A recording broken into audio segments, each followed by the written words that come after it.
Huawei Mate 30 Pro, first look. Huawei just launched the P30, a phone with a camera system that has received plenty of attention as of late. But the company will not stop there, and has two more flagships it plans to launch this year. One of them is the foldable Mate X. The other is the Mate 30, which will be unveiled at some point this fall. According to report, the Mate 30 will have a 6.7-inch Quad-Plus OLED screen made by Bo, and an all-edge curved screen, similar to the Honor Magic.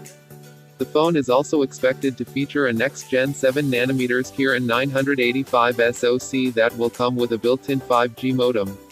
Mate 30 Pro will pack a triple camera module on the back similar to the P30.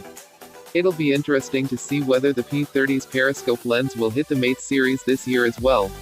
Thanks for watching.